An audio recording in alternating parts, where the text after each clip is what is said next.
اللہ تبارک و تعالیٰ نے 27 رجب المرجب کو اپنے محبوب کو وہ قرب عطا فرمایا، وہ نزدیکی عطا فرمائی کہ جو کسی کو نہیں عطا ہوئی۔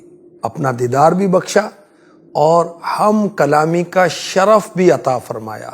اللہ کے حبیب صلی اللہ علیہ وسلم نے اپنے رب کا، خالق کائنات کا دیدار کیا چشمان سر کے ساتھ، جاگتے ہوئے، بیداری میں۔ یہ معراج کیوں کرائی گئی؟ اس میں حکمت کیا ہے؟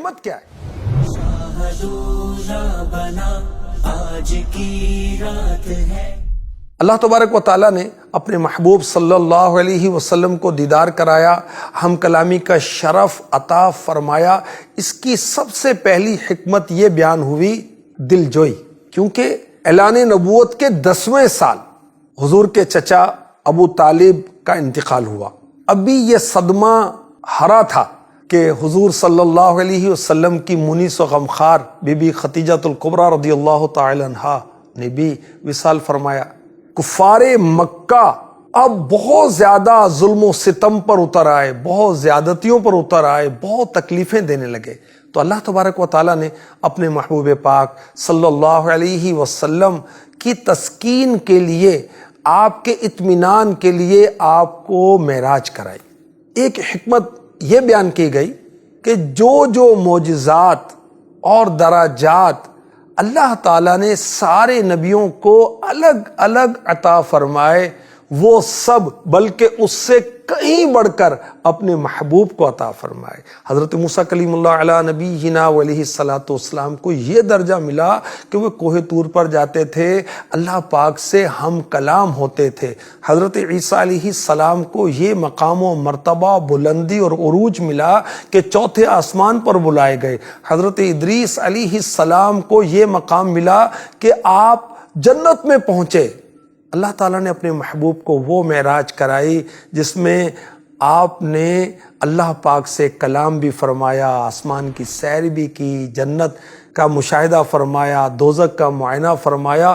گویا کہ وہ سارے مراتب اللہ پاک نے اپنے محبوب کو ایک ہی معراج میں طے کرا دیے۔ ایک حکمت یہ بیان کی گئی کہ سارے نبیوں نے اللہ تبارک و تعالیٰ کی گواہی دی، جنت کی گواہی دی، دوزخ کی گواہی دی، اپنی اپنی امتوں سے اشہد ان لا الہ الا اللہ پڑھایا۔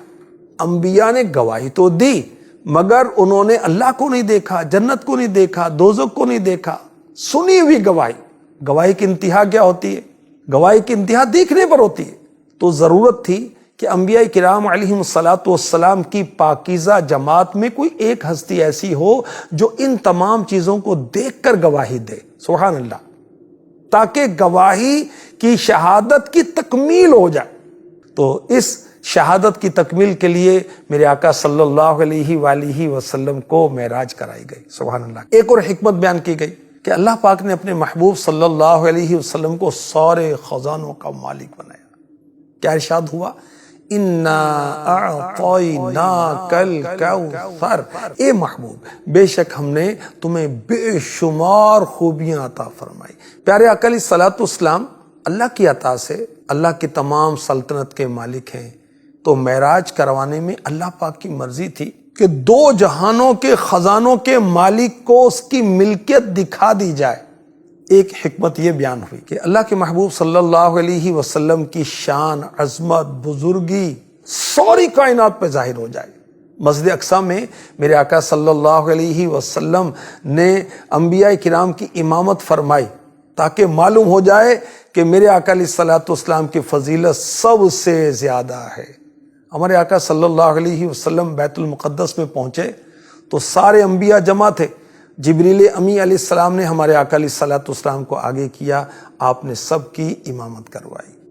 نماز اقصی میں تھا یہی سر، آیا ہوں معنی اول آخر، کہ دست بستہ ہے پیچھے حاضر، جو سلطنت آگے کر گئے تھے۔ مقتدی مقتدی ہیں سارے انبیاء،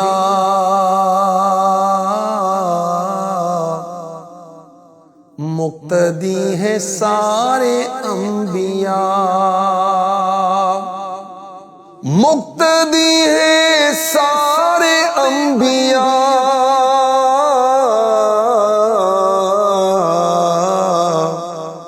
مصطفیٰ امام ہو گئے۔ سبحان اللہ۔ معراج کی ایک اور حکمت، سرور کائنات صلی اللہ علیہ وآلہ وسلم تمام اقسام کی وحی سے شرف پائیں۔ وحی کی ایک قسم ہے اللہ پاک سے بلا واسطہ کلام، یہ وحی کی سب سے اعلیٰ قسم ہے۔ معراج کی رات سرور کائنات صلی اللہ علیہ وسلم نے بلا واسطہ رب سے کلام کیا۔ سورہ نجم کی 10ویں آیت میں ارشاد ہوتا ہے فَأَوْحَى إِلَىٰ عَبْدِهِ مَا أَوْحَى، اب وحی فرمائی اپنے بندے کو جو وحی فرمائی۔ اور تفاسیر میں ہے آمن الرسول بما انزل الیہ من ربہ والمؤمنون، سورہ بقرہ کے آخری 2 آیات اللہ تبارک و تعالیٰ نے اپنے محبوب صلی اللہ علیہ وسلم کو معراج کی رات بلا واسطہ عطا فرمائی۔ اور یہ بھی کہا گیا کہ سورہ والضحیٰ اور علم نشرہ بھی اللہ تعالیٰ نے شب معراج ڈائریکٹ بلا واسطہ اپنے محبوب کو عطا فرمائی۔ وہی لامکاں کے مکی ہوئے، سر عرش تخت نشین ہوئے، وہ نبی ہے جس کے ہے یہ مکان، وہ خدا ہے جس کا مکان نہیں۔